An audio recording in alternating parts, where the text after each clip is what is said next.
और अब बात उस मॉडल की जिसकी जान पर बनी हुई थी। देश की राजधानी दिल्ली की सड़कों पर वो दौड़ दौड़ कर अपनी जान बचाने की कोशिश कर रहा था, लेकिन न तो कोई उसे बचाने आया और न ही दिल्ली पुलिस ही उसकी हिफाजत कर सकी। आखिरकार गुनहगारों ने उसे दौड़ा दौड़ा कर गोलियां मारी और मौत के घाट उतार डाला।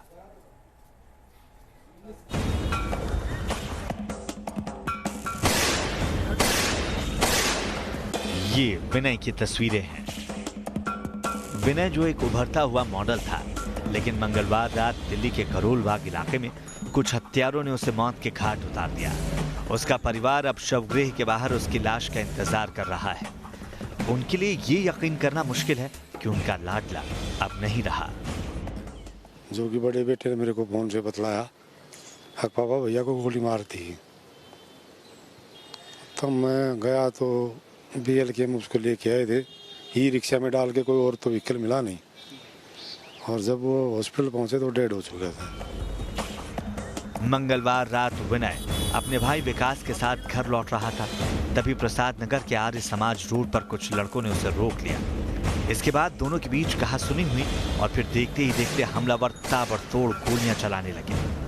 इस समय हम करोल बाग के कीकरवाला चौक पर हैं, जहां बीती रात विनय नाम के युवक को बदमाशों ने दौड़ा दौड़ा कर गोलियां मारी और मौत के घाट उतार दिया। हम आपको बताते हैं, ये आर्य समाज रोड पे जो लोगों ने इससे प्रत्यक्षदर्शियों से जो हमारी बात हुई, विनय और उसके पीछे कुछ बदमाश यहां से दौड़ते हुए आए और कई राउंड फायरिंग हुई। हम आपको गोलियों के निशान और खून के जो धब्बे हैं वो अभी भी रोड पर हैं, वो दिखा सकते हैं।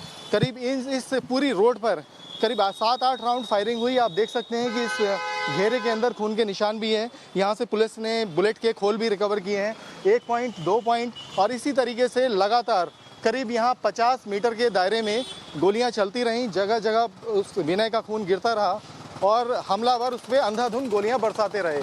करीब 11-11 बजे का वक्त था। उस दौरान आसपास की दुकानें लगभग बंद हो चुकी थी। सामने ये एक ढाबा है, ये ढाबा खुला था, इस पे लोगों की भीड़ भाड़ थी। लेकिन जब गोलियों की आवाज़ सुनी तो अफरा तफरी मच गई, लोग यहाँ से भागे। ढाबे वाले ने भी अपने शटर गिरा दिए। उसको लगा कि शायद कोई गैंगवार है, बदमाश लगातार फायर कर रहे हैं, तो उस डर से लोग यहाँ पर रुके नहीं। यही वजह है कि पुलिस को चश्मदीद खोजने मुश्किल हो गए। आप देख सकते हैं कि खून रोड पर काफ़ी ज़्यादा फैला हुआ है, जगह जगह खून के स्पॉट हैं। और जो बताते हैं कि कल रात ये जो वारदात थी कितनी खौफनाक थी, किस तरीके से एक युवक को राजधानी में सरेआम दौड़ा दौड़ा कर गोलियां मारी गई और मौत के घाट उतार दिया गया। इस मामले में पुलिस ने 2 आरोपियों को गिरफ्तार कर लिया है, तीसरे की तलाश जारी है।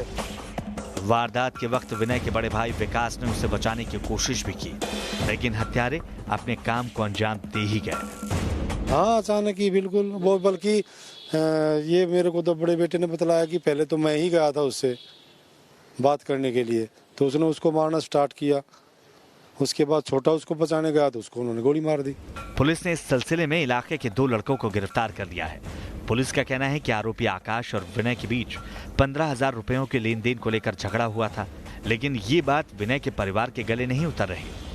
और ये कोई आकाश नाम का लड़का है जो फाइनेंस का काम करता है, टैंक रोड पर दबदबा बनाना चाहता है देवनगर में। उसी रंजिश के तहत, किस रंजिश के तहत उसने उसको मारा, ये मुझे नहीं, हमें नहीं मालूम। पुलिस का दावा है कि वो मामला सुलझा चुकी है। दोनों आरोपियों को गिरफ्तार कर वो जेल भी भेज चुकी है, लेकिन परिवार को लगता है कि सच कुछ और ही है, जिसे सामने लाया जाना चाहिए। पुलिस ने विनय की हत्या के 2 आरोपियों को भले ही गिरफ्तार कर लिया है, लेकिन विनय के परिजनों को पुलिस की बनाई कहानी पर बिल्कुल एतबार नहीं है। पुलिस का कहना है कि यह हत्या सिर्फ 15,000 रुपयों के पीछे हुई, लेकिन पीड़ित के पिता का कहना है कि ऐसा कोई झगड़ा ही नहीं था। पुलिस को मामले की तह तक जाकर गुनहगारों को उनके अंजाम तक पहुंचाना चाहिए। वीडियो जर्नलिस्ट संजय के साथ अवनीश चौधरी, न्यूज़ नेशन दिल्ली।